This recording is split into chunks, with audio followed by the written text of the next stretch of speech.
할렐루야. 오늘 보실 하나님의 말씀은 욥기 1장 6절에서 22절 말씀입니다. 욥기 1장 6절에서 22절 말씀을 제가 봉독해 드리겠습니다. 하루는 하나님의 아들들이 와서 여호와 앞에 섰고 사탄도 그들 가운데 온지라. 여호와께서 사탄에게 이르시되 내가 어디서 왔느냐. 사탄이 여호와께 대답하여 이르되 땅을 두루 돌아다녀 여기저기 다녀왔나이다.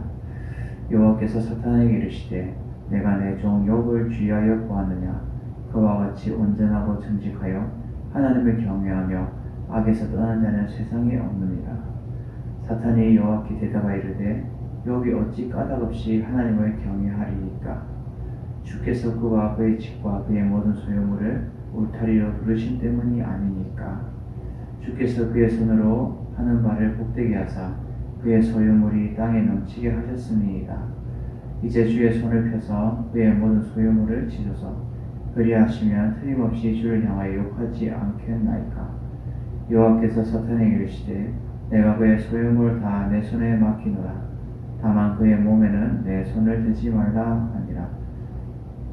사탄이 곧 여호와 앞에서 물러가니라.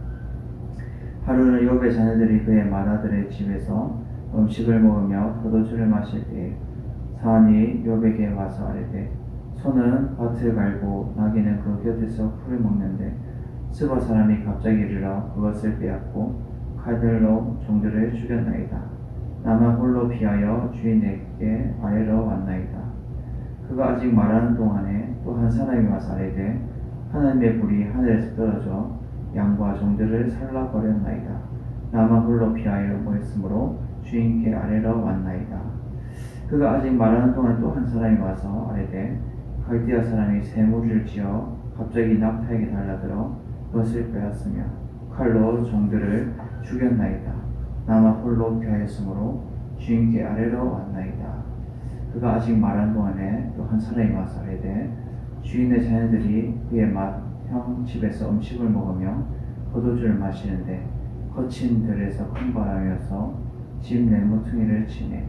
그 청년들 위에 무너짐으로 그들이 죽었나이다. 나만 홀로 피하였으므로 주인께 아래로 왔나이다 한지라. 욥이 일어나 겉옷을 찢고 머리털을 밀고 땅에 엎드려 예배하며 이르되 내가 모태에서 알몸으로 나와서온즉 또한 알몸이 그리로 돌아올지라. 주신이도 여호와시요 거둔 신이도 여호와시오니 여호와 이름이 찬송을 받으실지니라 하고 이 모든 일이 욥이 범죄하지 아니하고 하나님을 향하여 원망하지 아니하니라. 아멘. 오늘 말씀의 제목은 주신 이와 거두시는 이는 여호와다 말씀으로 말씀을 전하도록 하겠습니다.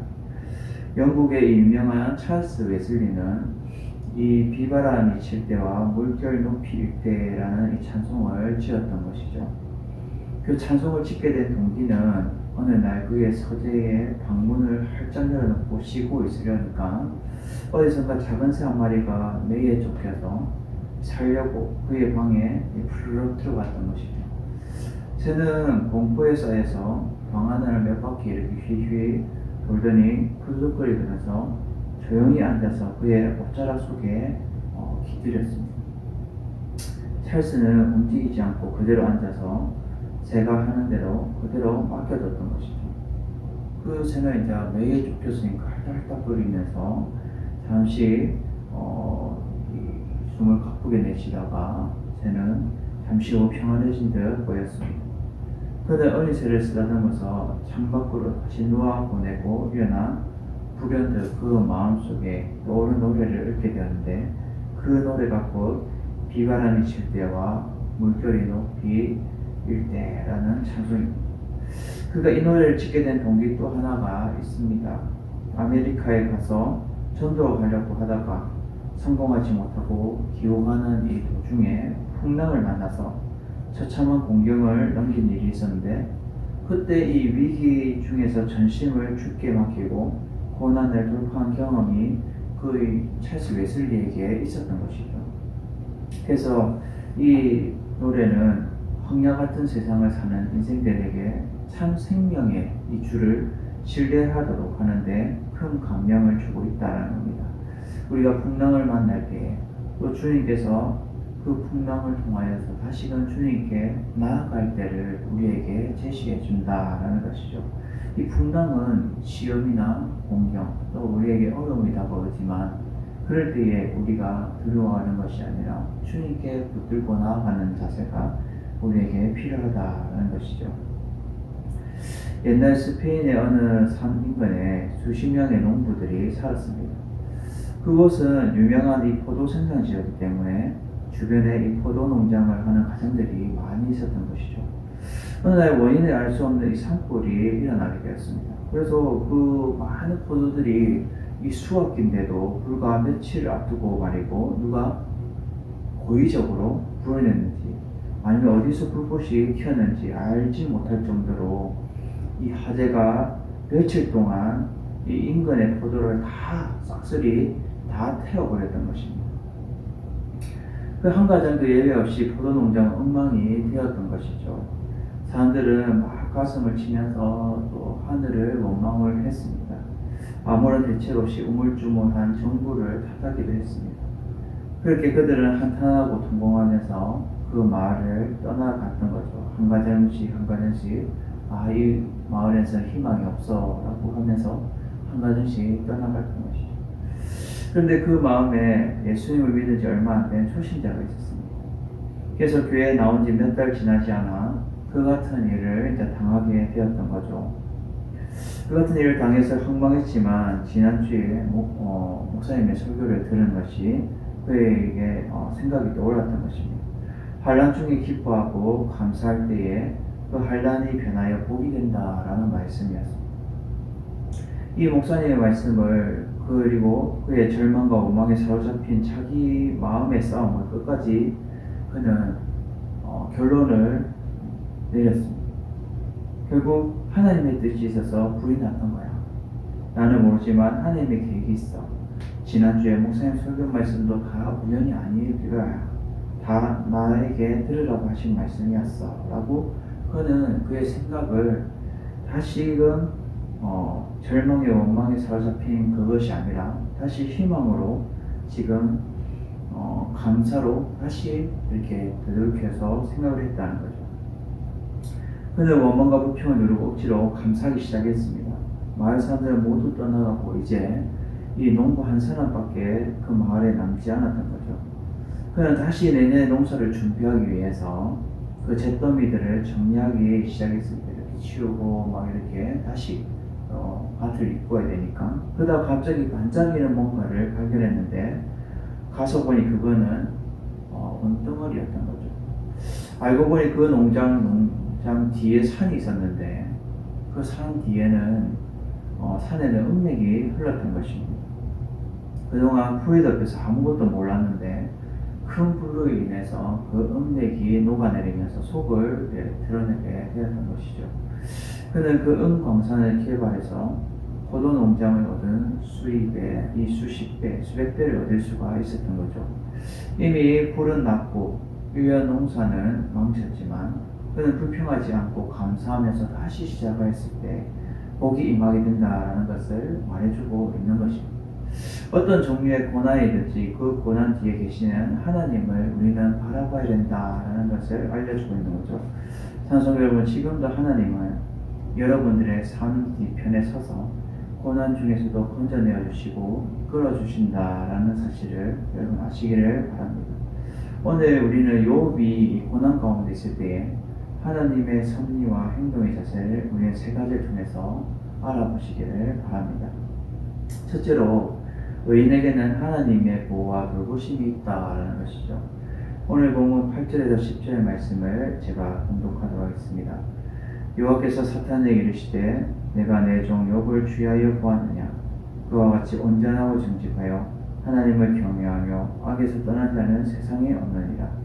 사탄이 여호와께 대답하여 이르되 욥이 어찌 까닭없이 하나님을 경외하리까. 주께서 그와 그의 집과 그의 모든 소유물을 울타리로 두르신 때문이 아니니까. 주께서 그의 손을 하는 바 복되게 하사 그의 소유물이 땅에 넘치게 하셨습니다.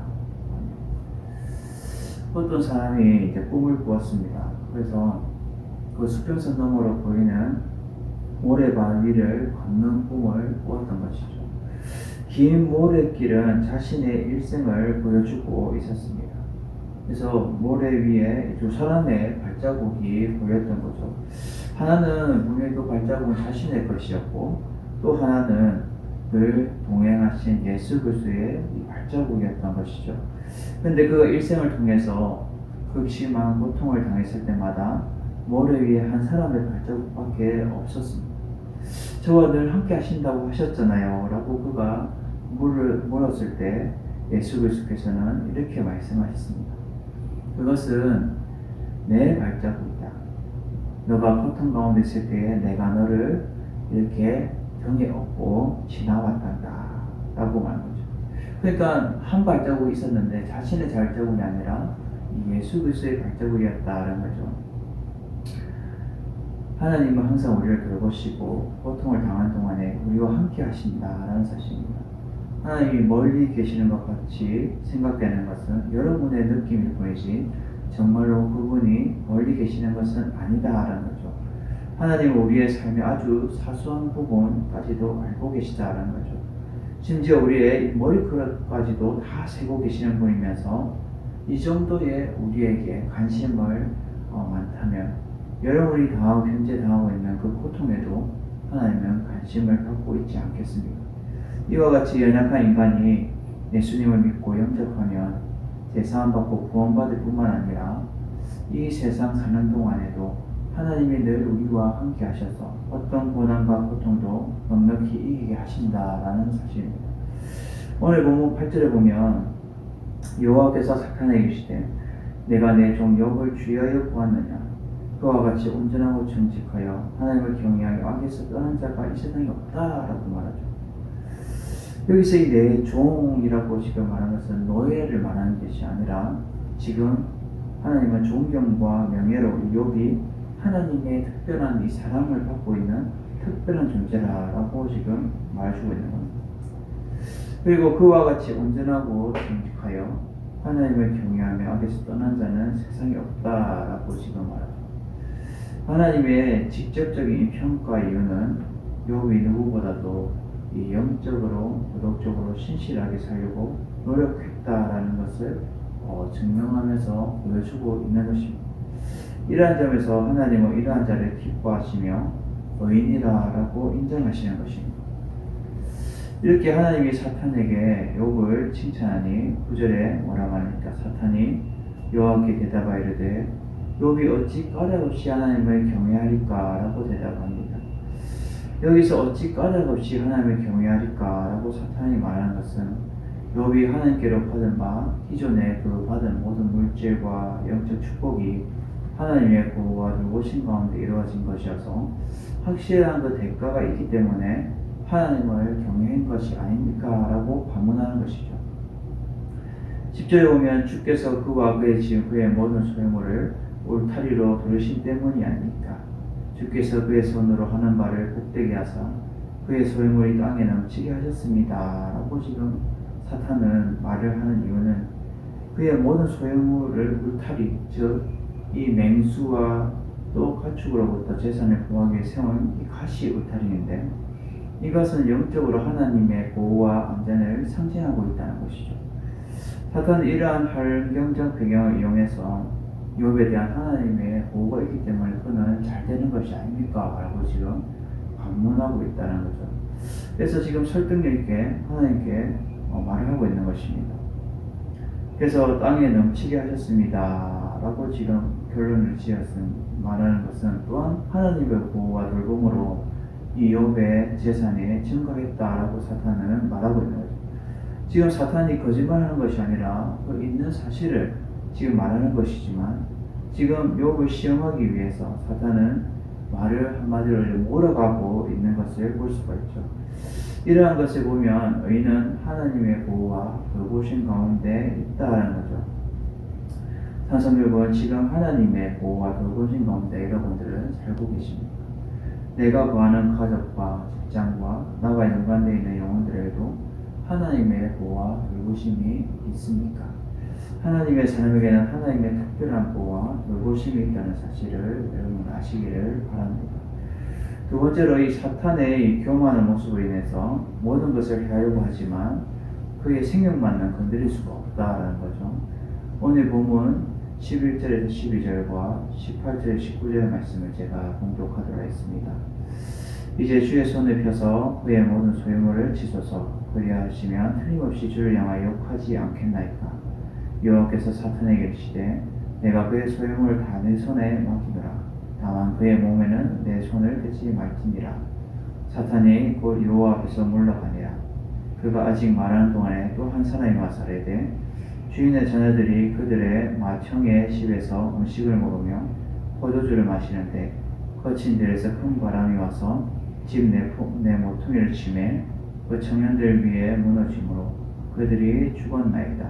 나만 홀로 표하였으므로 주인께 아래로 왔나이다 한지라. 아멘. 인제대의 이 일산백병원의 이월로 원장님은 심장외과 전문가였습니다. 그는 이제 병원을 은퇴했지만 그래도 많이 그가 말했던 것에 많이 알려져 있는 거죠. 심장은 인간의 신체에서 가장 중요하고 민감한 부위이기 때문에 전문의들은 한 번 수술할 때마다 많은 이 압박을 받고 긴장을 하게 된다고 합니다. 그렇기 때문에 이 많은 이 심장외과 전문의들이 이 수술이 끝나고 내가 진짜 수술을 성공적으로 끝마쳤는가라고 자문하고 가정을 다시 되돌아보지만 이 원장은 조금 다른 질문을 던진다라고 합니다. 내가 환자를 대할 때에 내 마음에 하나님의 사랑이 있었는가? 라고 그는 자신에게 다시 한 번 더 재차 물어본다라는 것이죠. 그가 대학 다닐 때까지 교회를 다니지 않았지만 그가 미국 유학 시절에 주임을 영접하고 말씀을 통해서 이 진리를 깨닫게 되었던 이 원장은 이 환자를 치료하면서 환자의 이 회복의 요구보다도 좋은 결과를 내려 승진하려는 이 경쟁적인 이 마음, 자신의 실력을 과시하고 싶은 욕구들로부터 자유로우고 싶고 또 눈앞에 있는 이 환자들의 생명에만 온전히 그는 집중하고 싶었던 거죠. 자신의 이렇게 드러내고 과시하고 그런 것에 욕심을 내지 않았고 오직 그 환자 한 사람을 살리고자 하는 그 마음에 날마다 그 생명에만 온전히 집중했다는 거죠. 그런 이유로 다른 의사들과는 달리 의사로서 진료의 무가 아닌 하나님이 주신 이 사랑의 의무를 다했는가를 스스로에게 묻는 것이었습니다. 진리가 너희를 자유케 하리라 라는 말씀을 인해서 영혼이 건강해지고 진정한 자유를 느끼게 되었다는 이 원장은 하나님을 만나고 나서 자신이 진정으로 구해야 할 것이 무엇인지 깨달아서 자신은 행복하다라고 고백을 했다고 합니다. 그래서 우리가 무엇이 중요한지 또 하나님이 어떤 것을 우리에게 해야 하시는지 그리고 하나님이 모든 것을 이끌어 가시는데 그 가운데 무엇이 중요한지를 이 원장은 알았다라는 거죠. 그래서 우리는 하나님이 사탄의 이 교만한 모습에서 모든 것을 해하려고 하지만 생명만은 건드릴 수 없다는 거죠. 이 생명은 누구에게 있다는 거죠? 하나님에 속해 있다는 거예요. 모든 것은 이 의사들도 이 생명만큼은 누구의 손에 달려있다는 것을 고백하죠. 하나님의 손에 달려있다라고 그들도 고백한다라는 것입니다. 오늘 본문 11절에 보면 이렇게 말하죠. 이제 주의 손을 펴서 그의 모든 소유물을 치소서. 그리하시면 틀림없이 주를 향하여 욕하지 않겠나이까. 지금 사탄은 본격적으로 이 자신의 이제 주장을 펴게 되는데 그는 하나님으로 하여금 이 욥의 재산과 자녀를 빼앗도록 간청하게 됩니다. 왜냐하면 그가 가진 이 물질적인 축복이 당연히 상실하게 되면 욥의 신앙 또한 이제 변질되고 결국은 누구를 원망하게 돼요? 하나님을 원망하게 될 것이라 라고 이 사탄은 생각하게 된 거죠. 그래서 치소서라고 말합니다. 이 치소서는 어떤 대상을 파괴하거나 상처를 입힐 정도의 타격을 가하는 것을 가리키는데 지금 이 사탄은 하나님에게 이 죄인에게 내린 징벌의 허락을 받기 위해서 지금 치소서라고 말하고 있는 거죠.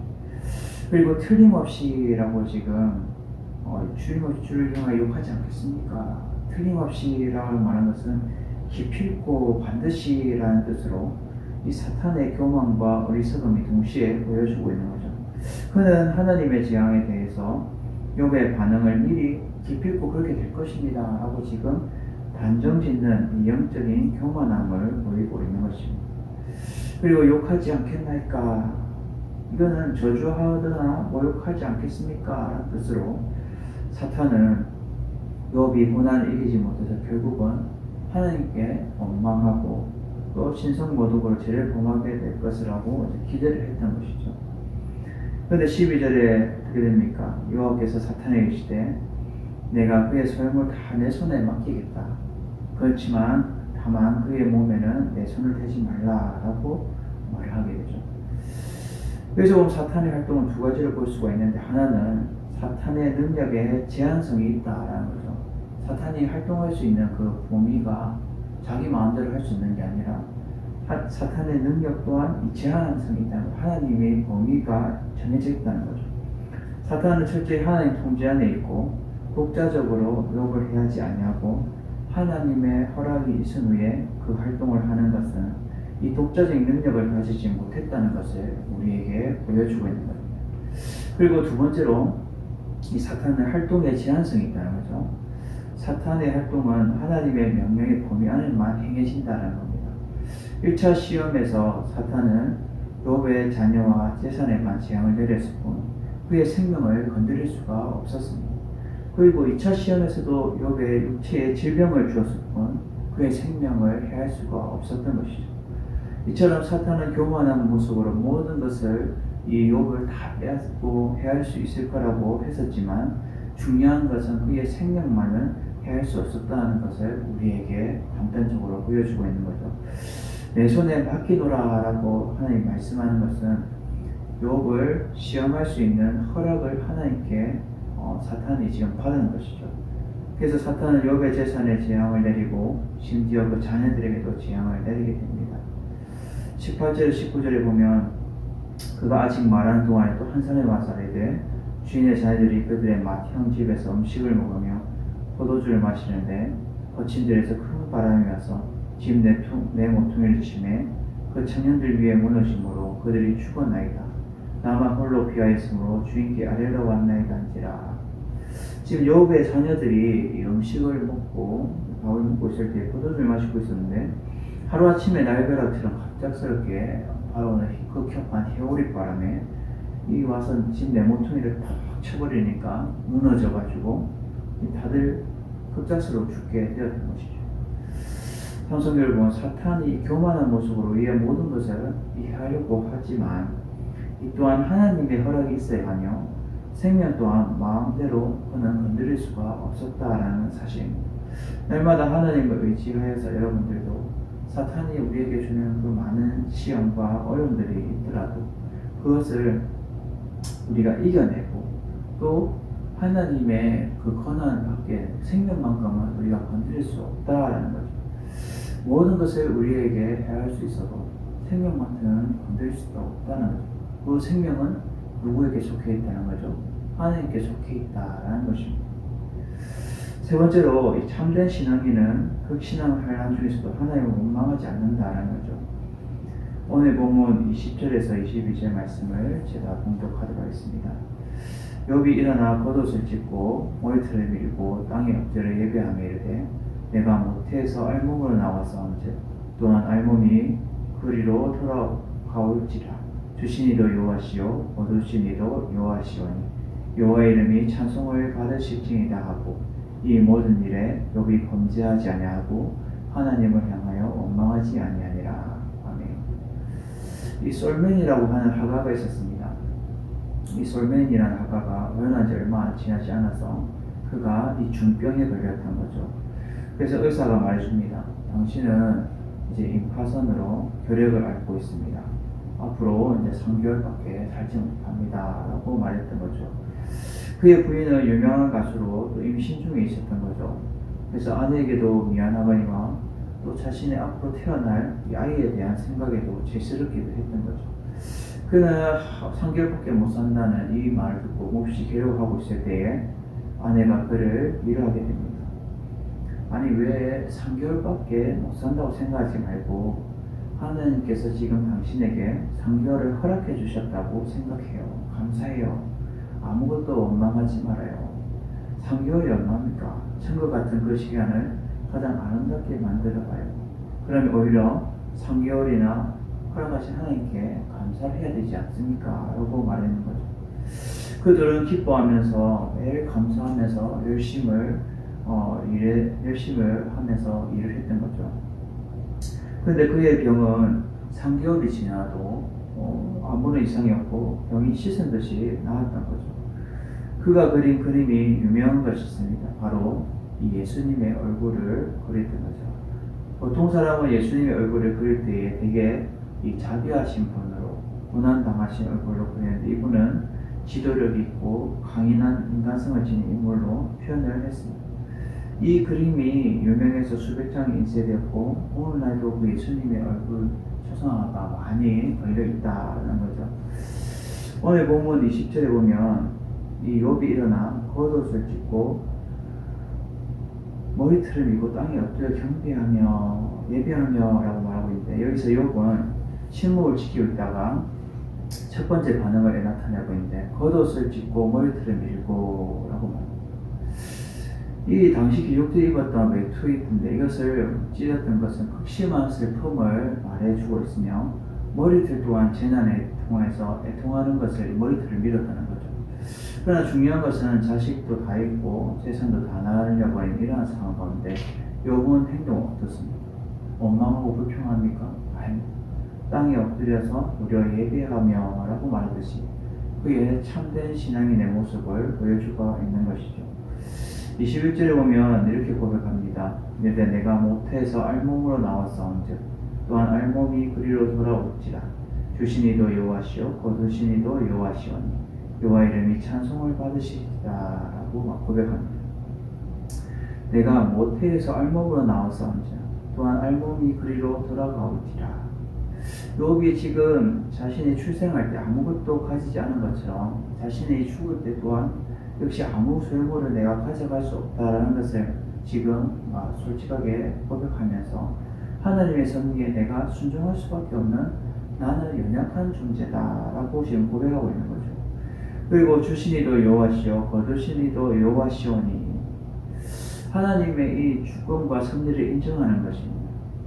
욥은 자신의 물질적인 축복 또 혈육이 끊어짐에 대해서 하나님에 대해서 항변하거나 불만을 말하기 앞서 만물의 주인이신 하나님의 주권을 자신은 경외히 인정하고 인간의 생사학과 우주 만물을 주관하시는 분이라는 사실을 믿고 지금 고백하고 있다는 것이죠. 욥은 재난 중에서도 영적인 평정을 잃지 않고 도리어 하나님을 찬양하는 데까지 나아가게 됩니다. 이것이 참된 신앙인의 모습인 것이죠. 여호와 이름이 찬송을 받으시지냐라고 욥은 찬양의 고백을 하면서 사탄의 1차적인 시험의 실패로 돌아가게 됩니다. 왜냐하면 욥은 그 소유물들을 상실하게 되면 하나님을 대면하며 욕할 것이라고 사탄은 했지만 결국 도리어 신앙을 지켰던 것이죠. 그리고 세속적인 것이나 자신의 유익을 위해 하나님을 경외한 것이 아니었다라는 것을 지금 증명하며 나타내 보여주고 있는 것입니다. 22절에 이 모든 일에 욥이 범죄하지 아니하고 하나님을 향하여 원망하지 아니했다라고 말하듯이 욥은 지금 나쁜 행위를 해서 하나님을 원망하는 죄를 저지르지 않았다라는 사실을 말해주고 있는 거죠. 이름으로 인해서 욥은 하나님 앞에서 사탄 앞에서 참된 신앙인의 모습을 보여줬다, 증명했다라는 것을 우리에게 보여주고 있는 것이죠. 산성경에 보면 욥이 극심한 환난 중에서도 하나님께 원망하지 않고 도리어 찬양을 올려드렸던 것처럼 우리들도 참된 신앙인답게 어려운 가운데서도 우리가 기도하고 찬양을 올려드릴 수 있는 참된 신앙인이 되시기를 주님의 이름으로 부탁을 드리고 축원을 드립니다. 요즘 코로나 때문에 여러 가지 힘들고 예배도 힘들어졌어, 여러 가지 우리의 모든 것이 제한됐어 라고 우리가 원망하고 불평하기보다는 도리어 하나님 이 기회에 또 하나님을 찾고 의지하고 하나님 바라보나 하나님을 집중해서 의지하라고 하는구나, 내 신앙을 다시 한 번 더 돌아보라고 하는구나 라고 우리는 한번 체크해 봤으면 좋겠습니다. 사랑성도 오늘 말씀을 통해 우리에게 주시는 메시지는 의인은 하나님의 보호와 돌보심 가운데 있게 되며 그 가운데 사탄이 이 교만함으로 우리의 모든 것을 해하려고 하지만 중요한 것은 이 생명만은 건드릴 수가 없었다는 것이죠. 그리고 우리는 이업처럼 참된 신앙인처럼 극심한 환난 중에서도 원망하지 않고 도리어 찬양을 올려드릴 수 있는 자가 되시기를 주님의 이름으로 축원을 드립니다. 그래서 날마다 주님의 기쁨이 되며 날마다 어떤 어려움 속에서도 하나님을 의지하여서 승리하는 삶을 살아가는 우리 모든 성도 여러분 되시기를 주님의 이름으로 축원을 드립니다.